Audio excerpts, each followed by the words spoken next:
Hello everyone, Matsimus here again with you, talking today about the beautiful L85A2, but unfortunately not in terms of making it this high-end great thing that I love more than anything in the world, because I know a number of you absolutely hate this rifle, and honestly I appreciate that opinion and respect that wholeheartedly. Sorry, I'm getting highly triggered. Sorry, the pun by this guy's trigger discipline with the snatching of the trigger there on this SA80.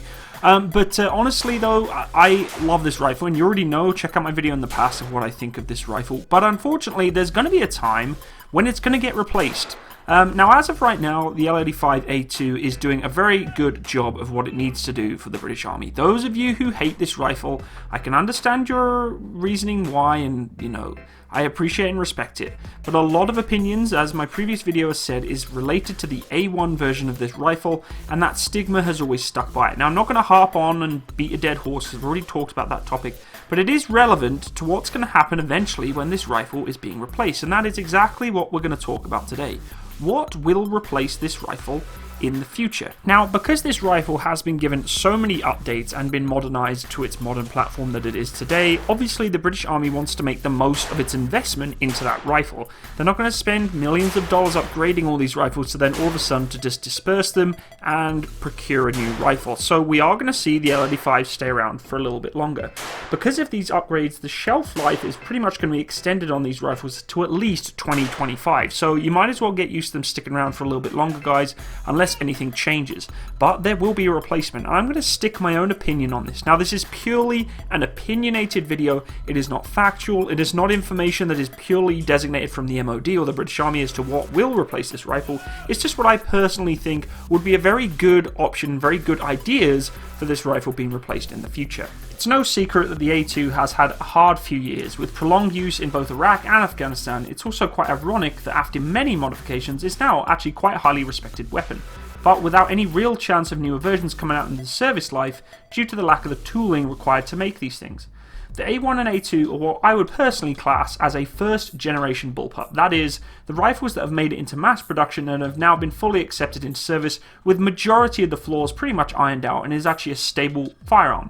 Other examples include the Steyr URG and the FAMAS, which is, to me, one of the ugliest rifles in the world. I'm just kidding, actually, it looks pretty nice. One of the problems that the first generation of bullpup has was the inability to fire the weapon left-handed. Other rifles, just like the Tavor rifle, can be changed ambidextrously, and this is something I think definitely needs to be taken into account. Those lefties or southpaws out there obviously hate the L85A2, and I can respect that. Although the SA was really easy for left-handers to adapt, in my own personal opinion, this often meant that in built-up areas the shooter's body was actually quite exposed in situations where it's not possible to fire from cover, i.e. doorways. The only option was to fire an unaimed shot by placing the rifle between the armpit and the chest. Now, one of the biggest arguments that goes on around the world with multiple militaries and their rifles is, do we need to transition from 5.56mm NATO standard to a 7.62mm NATO standard? Now, really, that is a completely different video on whether or not we can argue about that all day. But this is my personal take on this. I would love to see more 7.62 out there. Now, we all know of the British Army's rifle that they have actually brought into place, the L129A1 rifle, which is an absolutely fantastic designated marksmanship rifle. So they're basically being able to provide overwatch and cover with rapid fire with 20 rounds, which is exceptionally good support for troops on the ground. This is what I think all infantry soldiers should basically be designated with. Be able to give 7.62mm rounds down range to basically knock out the more modern day armor packages that are out there nowadays. You've got to admit, guys, technology is advancing very, very quickly. I'm sorry, that guy was really bad at adjusting his sights on that Seuss out there. But really though, the modern day armor packages that are coming out nowadays are starting to actually stop 5.56mm NATO from actually piercing the frontal chest plate. That's a little worrying, because if the push comes to shove and we have to actually get into an engagement with more modern day armies, more modern equipped army forces around the world, we're going to have a real tough time penetrating the standard foot soldier's body armor with the standard rounds that we're using right now. And that's why I think we need to start transitioning to 7.62. Now, the argument can go on to we're all blue in the face. Yeah, it's more heavy, more ammunition, can be carried by 5.56. It's designed to wound troops on the ground and take more people off, blah blah blah. Look, I understand and know all of the different sides or both sides of the story for the 5.56/7.62 story. My opinion on this though is honestly, I really do feel that the British Army should not just standardize to, completely go 7.62, but maybe just go a little bit more with the 7.62. Do we need a rifle that continually fires 5.56 alongside 7.62? Maybe. Honestly, I would like to see all rifles standardized to 7.62, make things easy, big heavy caliber, punch through any frontal body armor, and happy days. Is it going to happen? Probably not. The Army has invested a lot of money, and militaries around the world have invested a lot of money into 5.56mm NATO standard ammunition, and I'm sure they're not going to drop everything to do straight into 7.62mm standard service rifles, although many of us out there who are a big fan of the 7.62mm round would love to think so. Now honestly, again, we can argue till we're all blue in the face. The SA80 is junk and we should never have picked it and blah blah blah, that's why we're all picking the C7 and the C8s. I love everybody who comes out with this. This is the best one that gets me from people who hate the SA80s. Why is the SAS not using it? You really have no idea what you're talking about when you pull a quote like that out of your ass. The SAS doesn't use it because it is a standard service rifle. That means standard. If you know anything about the SAS, you would know that they are special forces. Therefore, they get special equipment and privileges to be able to buy and procure some of the best equipment out there. Think of it like this. If we were to buy the entire British Armed Forces, the most expensive, high-tech and advanced weapon systems for each individual soldier, airman and sailor, the UK would be bankrupt within a day. Well, I mean, we're already bankrupt, but do you see my point? The SAS don't use the L85A2 because the government chose the L85A2 as a viable, funded option for a standard service rifle. Did it work out great? No, and that's why they upgraded it. And I just hope to God, when it comes to the next rifle that we buy, they're not going to make the same mistake. They're not going to have to buy a new upgrade for the new rifle that they've just bought. Now, honestly guys, I really do feel that the L129A1 rifle should be standardized for all infantry soldiers as their standard service rifle. I love that 7.62mm round, and I really do feel that it's going to be a lot more compatible for the troops on the ground with that whole left-right ambidextrous thing. It also, to me, is a lot more compatible for being able to go from a attacking assault role to a support role and overwatch role, which is something the SA80 tried doing with the LSW, which is clearly a rifle that's a lot more heavy, a lot more cumbersome to carry than this beautiful little AR-15 design that they have going here with the 7.62mm. Now, with ordering this rifle, if they did do it and standardize it as a standard service rifle, you got to admit that because they probably already made a very large order of these rifles, and I believe they ordered around 440 of these rifles as an urgent operational requirement for deployment in Afghanistan, that they would get some sort of discount for if they did a bulk order for a standard service rifle for all infantry regiments, at least for the most part.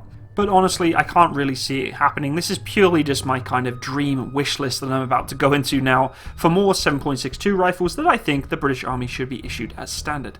Let's say goodbye to the beautiful L129A1 and move on to what other options I think are a great idea for the British Army to take on. So let's start off with the beautiful Daniel Defence 5V1. Now this is a gorgeous rifle and fairly new from Daniel Defence. I myself have a massive respect for Daniel Defence, mainly for the fact I used to own one. I had a Daniel Defence V4 AR-15 platform in 5.56mm. Unfortunately had to sell it for my house, but this is, I think, one of the viable options for the British Army. Yes, once again, it is a 7.62mm design. Of course, the British Army is not new to Daniel Defence. As most of you are aware, the L85A2 actually has a Daniel Defence handguard specifically designed for the L85A2 with the beautiful little Union Jack on the handguard itself. So Daniel Defence again is a company that could potentially give a rather substantial discount considering they've already had a contract with the British Army, and I feel that this rifle is definitely a very good contender for procurement for the British Army. And actually, as a civilian, the Daniel Defence rifle I bought for myself was very well priced. The rifle has some rather interesting features like the 4-bolt connection system, an optimized upper receiver, and an improved bolt carrier group, ambidextrous controls, which are key for the British Army as they continually complain about the left-handed problem with the L85A2, And just like the L129A1, the rifle is very modular, allowing you to attach multiple attachments to it, different optics, and all sorts of bits and pieces that you may require as you use the rifle. The infantry, I feel, absolutely love this rifle. They're already really enjoying the L129A1, and I really do think this is a viable option to be able to give the troops on the ground. 20 round magazine? No, I'd probably say more of 30, which yes, is going to increase the weight of this rifle, and it's probably going to be beefy as is, but this rifle has been renowned from Daniel Defense to be a lot lighter than the standard AR-15 platforms out there from the 5.56mm versions. Now, one thing guys, this rifle is not cheap. The DD5 V1 rifle has a retail price of around $3,000. Now that's not cheap. When you're paying for a quality rifle that is tried and tested in terms of the AR-15 being a very reliable platform, I think this is the way to go, and I really do feel that 7.62mm round being able to be optimized for both an infantry attack or assault to an infantry support weapon is extremely vital. Our next contender is the beautiful Heckler Koch MR762A1 rifle, and is a direct descendant of one of my favorite rifles, the HK416-417 series. Now the one we're looking at currently right now is only in a semi-automatic rifle configuration developed for civilian uses. Now the rifle is Heckler & Koch, and if you guys know anything about the L85A2, that was the prime contractor for repairing and replacing the L85A1 parts to make it work correctly to the A2 version. Which brings to the same table as before with Daniel Defense's, if we can pick a contractor who we know has provided an excellent service as an operational requirement for the current service rifle, then why are they not the ones that we can potentially have a great service from to design the new rifle? Now I don't know how it works for funding of these particular kind of firearms projects, but I can almost guarantee that if they were to choose Heckler & Koch, Heckler & Koch might say, hey, you know what, if you pick us, we'll, give you a bit of a discount because you've already taken a huge contract before. I don't know how it would work, but it would be interesting to see if that was ever going to be the case. Watching these 7.62 rounds getting loaded into this magazine really does reinforce my personal opinion on why I want 7.62 over 5.56. Yes, you can't carry as much. Yes, it's a lot heavier, but I honestly feel like having that extra punch is a really, really important feature to have on modern day rifles. Now, as I said before, I'm a massive fan of HK. I have fired the HK416 before, and ergonomically it just felt beautiful. It fired smooth, it was crisp, the trigger was beautiful. It's just a really good rifle all round, and I think this rifle is clearly going to follow suit. HK don't make junk rifles. They know how to make very good firearms. Their quality is nothing more than perfect. And I really do think that this particular kind of firearm is going to do very well for the British Army. Not only the infantry units, but it could be used for many other forces within the British military as well, whether it be the SAS, and I'm sure at some point they probably even have used this rifle. But it just looks beautiful too. It's just a sexy rifle, and I know that's not really important when actually selecting a service rifle for an armed force. But let's be honest, it does look pretty badass. Now again, it's very modular, a lot of Picatinny rails there to put all your different bits and pieces on if necessary. Again, we would probably require a 30 round magazine instead of the standard 20 round magazine, and the adapter to be able to fire fully automatic would really not be that difficult. It's just a modification that would be placed on the rifle itself. Firing this thing full auto though would probably just kick your ass, so I'm sure it's something you really wouldn't want to do unless absolutely necessary. But in the army, it is necessary to use that feature, and if you need to, it's there. And again, 7.62 in rapid fire is going to be an absolute nightmare to anyone who's on the other end of it. So there you go guys, there's my selection of what I think the British Army should be replacing their current service rifle with. Yes, I only picked two, and surprisingly, most of you are probably wondering, why didn't you pick a bullpup Matsimus? Why didn't you pick the ones that were mentioned in the video earlier? Honestly guys, it brings me back to the fact that I really do think the AR-15 is a great platform for the 7.62mm round. A bullpup in 7.62mm? Absolutely not. Not a good idea in my personal opinion, it's really not. But there you have it. That's my opinion. That's what I think. We should be replacing the L85A2 with a big, hefty AR-15 platform that can fire 308/762mm rounds that is standardized for all infantry and combat regiments. get some rounds down range that are more powerful and able to penetrate more armor than the 5.56mm. At the end of the day, most of you are probably going to get extremely upset that I've said this because it's a huge argument between 7.62 and 5.56, but like I said, this video is just my opinion. Guys, please leave me a comment, let's get a discussion going. I'd love to hear from you and what you think should replace the L85A2, because we all know it's going to happen. Leave me a like, and if you are new to my channel, subscribe. I'd also really appreciate if you could check out my Patreon. All the best, have a great day, and bye-bye.